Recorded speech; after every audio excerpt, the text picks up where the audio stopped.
বাপের সম্পত্তিতে আপনাদের মেয়েদের ভাগ আছে না নেই? আছে। জোরে বলুন, আছে না নেই? আছে। ছেলে যা পাবে তার অর্ধেক মেয়ে পাবে, তাই তো নাকি?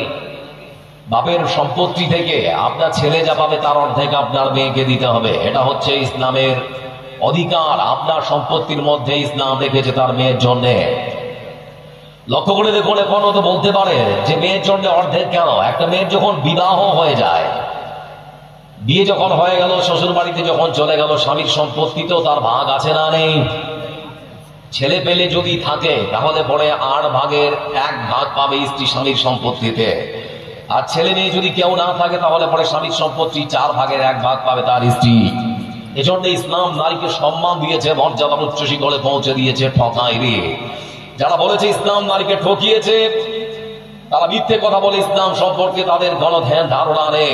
এজন্য মা বোন যারা এখানে এসেছেন উপস্থিত, আপনাদেরকে বলতে চাচ্ছি, আল্লাহ রাব্বুল আলামিন রাসূল তিনি বলেছেন, আল্লাহু তাআলা ফাইদা খারাজাত ইস্তাশরাফাহা শাইতান। নারীরা হচ্ছে গোপন বস্তু। তারা যদি বাড়িতে থাকে তাহলে তাদের সম্মান আর মর্যাদা আরো আল্লাহ বেশি বাড়িয়ে দেবে। তারা যদি সুন্দর করে সাজসজ্জা করে ঠাট্টামুখ করে বাইরে বের হয় তাহলে পরে আল্লাহ রাসূলের হাদিস যে শয়তান তাদেরকে জৌর উত্তেজনার জন্য উদ্বুদ্ধ করে। এজন্য নারীরা হচ্ছে গোপন বস্তু। যে জিনিসের মূল্য যত বেশি তার সংরক্ষণও তত বেশি। আপনারা দেখুন, হাটে বাজারে যখন যান তখন দেখবেন লোহার দোকানে যেখানে সেখানে লোহা পড়ে থাকে, থাকে না? থাকে না? সোনার দোকানে গিয়ে কোনোদিন দেখেছেন যে যেখানে সেখানে সোনা পড়ে আছে? দেখেছেন? সোনার মূল্য বেশি, সেজন্য তার সংরক্ষণ তত বেশি।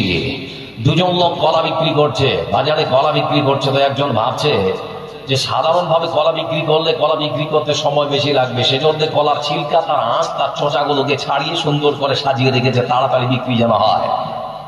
আচ্ছা, আপনারা বলুন, তার কলা কেউ খাবে? কেউ কখনো খেতে পারে না। কেন জানেন? ওরা ভাববে এখানে মাছি বসেছে, মশা বসেছে, এটা যদি খাই তাহলে পরে আমার রোগ জীবাণু হতে পারে। এজন্য আজকের সমাজের নারীরা টাকা ছাড়া বিক্রি হয় না। আমাদের যুব সমাজ যৌতুক নিতে চায়, চায় না? চায় না? কারণ সমাজটা এমন হয়ে গিয়েছে যে মেয়েরা ছোট থেকে এমন ভাবে বড় হচ্ছে, তারা চিন্তায় ভুগছে, দ্বিধায় ভুগছে, যে এর মধ্যে মাছি বসেছে না মশা বসেছে আল্লাহই ভালো জানে। সেজন্য কিনে যদি নিয়ে আসতে হয় তাহলে পরে টাকাও নেবো, তাকেও কিনে নিয়ে আসবো, আমি টাকা দিয়ে তাকে আনবো না। এজন্য মা বোন যারা আছেন এখানে উপস্থিত, আপনার জন্য মাত্র 2 নাই। বিয়ের পরে 2-4 ছেলের মা হলে পরেই রং ধরা যৌবন জং ধরে শেষ। মাত্র 2 লাইনের কথা, অনেক কথা এখানে আছে। বিয়ের পরে 2-4 ছেলের মা হলে পরেই রং ধরা যৌবন জং ধরে শেষ। এজন্য তোমার সতীত্ব সংযমকে রক্ষা করো ডাবের পানির মতো করে, যে পানির মধ্যে কোনো জীবাণু থাকে না আর ওটা একজনই পান করে। এজন্য সতীত্ব সম্ভ্রম বিয়ের পর তোমার স্বামীর হাতে তুলে দিয়ে বলো, দায়িত্ব নিয়ে এতদিন পর্যন্ত সংরক্ষণ করে রেখেছিলাম, এখন দায়িত্ব আপনার, যেমন খুশি চালাবেন সেরকম খুশি চলবো, আপনার সঙ্গে কোনো রকম কোনো দ্বিধাদ্বন্দ্বে জড়াবো না।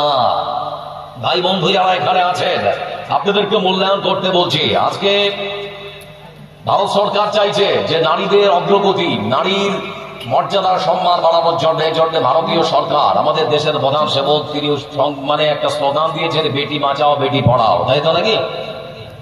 আর আমাদের পশ্চিমবাংলা সরকার, তিনি বিভিন্ন প্রকল্প নিয়ে এসেছেন, কন্যাশ্রী, রূপশ্রী থেকে আরো অনেক কিছু নিয়ে এসেছেন।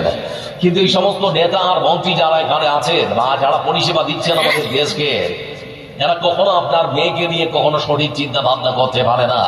সত্যি যদি এদের মাথায় থাকতো যে নারীদের সম্মান আর মর্যাদা দিতে হবে, তাহলে ভারতবর্ষের বিভিন্ন কোনায় কোনায় পার্ক খোলা থাকতো না। আপনাদেরকে প্রশ্ন করছি, পার্ক আছে না নেই? যেখানে যৌন উত্তেজনার সুড়সুড়ি দেওয়া হয়। আপনার মেয়েটা 18 বছরের আগে প্রেম করতে পারে, তার বৈধতা আছে, কিন্তু আপনার মেয়েটার 18 বছরের আগে যদি আপনি বিয়ে দেন তো ততক্ষণ আর জানতে পারলে পুলিশ আপনার বাড়ি এসে হাজিরা দেয়, দেয় না? দেয় না? আপনার মেয়ের বয়স যদি বেড়ে 18 থেকে 28, 28 থেকে 38, 38 থেকে 48 হয়ে যায়, প্রশাসনের খবর দেয় যে মেয়েটার বিয়ে হলো কি হলো না, তখন আর খোঁজ খবর দেওয়ার কোনো প্রয়োজন মনে করে না। এজন্য বলতে চাচ্ছি, বিয়ের রাস্তা যদি সহজ হয়ে যায় তাহলে ভারতবর্ষ সহ সারা পৃথিবীর বুক থেকে ধর্ষণ আর ইভটিজিং দিন দিন কমে যাবে। আজকে তো ভারতবর্ষের পার্লামেন্টের রায় ঘোষণা করার জন্য বা এক প্রকার আইন দিয়ে আসা হচ্ছে যে বয়স 18 থেকে বাড়িয়ে 25 করা হবে। আমার মনে হচ্ছে এই বয়স যদি 18 থেকে বাড়িয়ে 25 করা হয়, বিয়ে যদি আরো কঠিন করে দেওয়া হয়, তাহলে সমাজের মধ্যে ইভটিজিং শ্লীলতা হারে আরো বেশি বাড়বে, বরং কমবে না। মা বোন যারা আছেন, আপনারা হয়তো মনে করেছেন যে সরকার আপনাকে সম অধিকারের নামে রাস্তায় নামিয়েছে। এবার আপনাকে বলতে চাইছে, সরকার আপনাকে সম অধিকারের নাম দিয়ে যে রাস্তায় নামিয়েছে কেন জানেন? আপনাকে বানিয়েছে ওরা বাজারের পণ্য বিক্রি করার জন্য। বলে মৌলানা সাহেব, এটা কথা কেমন ব্যবহার করলেন আপনি? আপনারা আমার দিকে তাকান, একটা 10 টাকা দামের সাবান যে আপনারা কিনে নিয়ে আসছেন, সেখানেও একটা অর্ধ উলঙ্গ নারীর ছবি দেখা যায় না? যায় না? একটা 1 টাকা দামের শ্যাম্পুর প্যাকেটেও একটা অর্ধ উলঙ্গ ঝকঝকে চকচকে নারীর সুন্দর একটা ছবি বসানো থাকে। এজন্য বলতে চাচ্ছি, মার বোন যারা এখানে উপস্থিত, আপনারা কথাগুলোকে মূল্যায়ন করুন। আল্লাহ আপনাদের সম্মান আর মর্যাদা এত বেশি বাড়িয়ে দিয়েছে, যে সমস্ত নেতা আর মন্ত্রীরা সে মর্যাদা সে সম্মান আপনাদেরকে দিতে পারে না। আজকে সরকার চাইছে জনসংখ্যা নিয়ন্ত্রণ করতে, সেজন্য টোটো আর অটোর পেছনে লিখে দিয়েছে আমরা দুই আমাদের এক। বুঝতে পারছেন না? পাচ্ছেন না?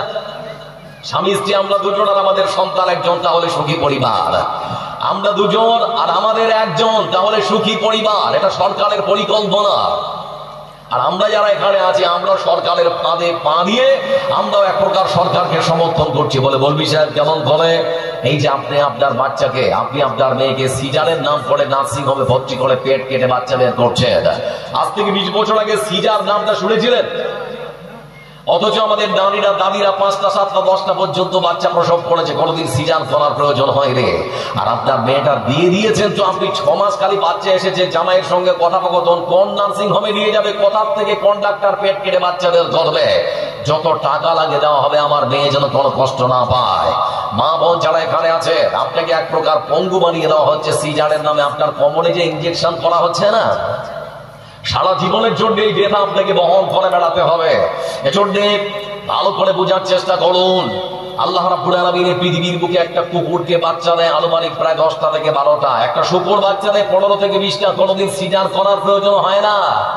আপনি তো আল্লাহর সৃষ্টির সেরা, আপনি তো সৃষ্টির সেরা জীব, আপনি তো মানুষ। আপনি যদি আল্লাহর উপরে ভরসা করেন, তাহলে পরে আপনার সিজার করার কোনো প্রয়োজন হবে না। কিন্তু ইমানটা যে ভঙ্গুর, সেই বিশ্বাস যে অন্তরের মধ্যে নেই, সেজন্য সিজার করার প্রয়োজন পড়ছে। আর আমরা সরকারের ফাঁদে পা দিয়ে সরকারের মনের আশা আকাঙ্ক্ষা সব পূরণ করার জন্য যথাসাধ্য চেষ্টা চালিয়ে যাচ্ছে। আজকে আমি লক্ষ্য করছিলাম ভারতবর্ষের সরকারের একটা পরিসংখ্যান। করোনা কালে, করোনা যখন এসেছিল, শতাংশের দিকে 95টা মহিলা বাড়িতে বসে নরমাল ডেলিভারিতে বাচ্চা প্রসব করেছে।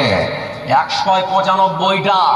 আর যেই শিথিল হয়ে গেল লকডাউন, আবার দেখতে পেলাম আনুমানিক প্রায় শতাংশের দিকে 100টার মধ্যে 65টা নারী আমার পেট কেটে বাচ্চা বের করতে হচ্ছে।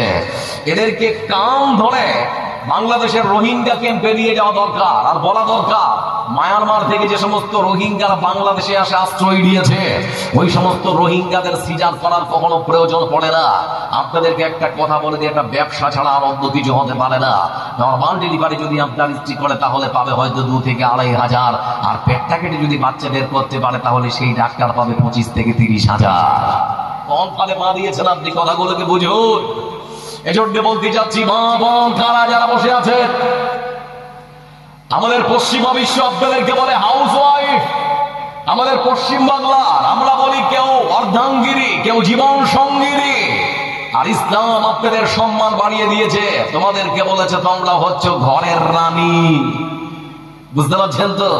ইসলাম নারীদেরকে বলেছে তোমরা হচ্ছে ঘরের রানী। আবার আমার রাসূল সাল্লাল্লাহু আলাইহি ওয়াসাল্লাম তিনি বলেছেন, সারা পৃথিবীর সবথেকে মূল্যবান সম্পদ হচ্ছে তোমরা। এজন্য আজকে আপনার বাড়িতে যদি কন্যা সন্তান জন্ম নেয়, তাহলে পরে জানবেন আপনার বাড়িতে আল্লাহর পক্ষ থেকে রহমত আর ভালোবাসা নাজিল হচ্ছে। আপনার বাড়িতে যদি 3টে কন্যা সন্তান থাকে, তাহলে পরে আপনার জন্য জাহান্নামের আগুন হারাম। আপনার বাড়িতে যদি 3টে মেয়ে থাকে, তাহলে জান্নাতের দরজা খোলা। আপনার বাড়িতে যদি মেয়ে থাকে, আল্লাহর পক্ষ থেকে রহমত এবং শান্তি বর্ষণ হয়। এজন্য ইসলাম নারীদের সম্মান আর মর্যাদার উচ্চ শিখরে পৌঁছে দিয়ে 3 ধাপে তাদেরকে সম্মান বাড়িয়ে দিয়েছে। প্রথম নম্বর ধাপ হচ্ছে মেয়ে হিসেবে, দ্বিতীয় ধাপ হচ্ছে স্ত্রী হিসেবে, তৃতীয় ধাপ হচ্ছে মা হিসেবে। যারা বসে আছেন ভূমিকা শেষ, এবার আলোচনা শুরু করব। প্রথম নাম্বার হচ্ছে মেয়ে হিসেবে। এখানে অনেক বাবা মা বসে আছেন, বারবার যদি বাড়িতে মেয়ে হয় তো মনটা খুব খারাপ হয়ে যায়। হয় না? হয় না? কথা বলেন একটু করে। হয় না? হয় না? বারবার মেয়ে হয় বলে বাড়িতে ঝগড়া ঝাঁটিও হয়। এমনও খবর আসে আমাদের সামনে যে স্ত্রীকে পর্যন্ত তালাকও দিয়ে দেয়। এরকম খবর আছে না রে? আছে। তো যত দোষ সব দ্বন্দ্ব দোষ নাকি? আপনার স্ত্রী সব দোষ, আপনার কি কোনো দোষ নেই? আপনি দুধে ধোয়া তুলসী পাতা। এজন্য বলতে চাচ্ছি, কথাগুলোকে আজকে বললাম ধরতে হবে। মা বোন যারা আছেন আপনারা সংখ্যায় বেশি, তো এই জন্য আপনাদের আলোচনাটা করা খুব দরকার ছিল।